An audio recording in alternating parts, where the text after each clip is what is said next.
నేను హైదరాబాద్లో జన్మించాను. నా ఉన్నత చదువు కోసం జర్మనీ వెళ్ళినప్పుడు అక్కడ నేతాజీ సుభాష్ చంద్రబోస్ను కలిశాను.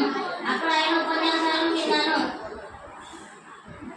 స్వాతంత్ర పోరాటం కోసం బ్రిటిష్ వాళ్ళ స్వాతంత్ర పోరాటం కోసం పిలిస్తే వెళ్ళాను. నా ఉన్నత చదువును కూడా వదిలేసి నేతాజీ సైన్యంలో పై స్థాయికి చేరాను. అప్పుడు నేతాజీ తయారు చేసిన ఇండియన్ ఆర్మీలో చాలా మంది సైనికులు పనిచేసేవారు. మేము ఒకరికొకరు పలకరించుకునేటప్పుడు మా ఆచారాల ప్రకారం పలకరించుకునే వాళ్ళము.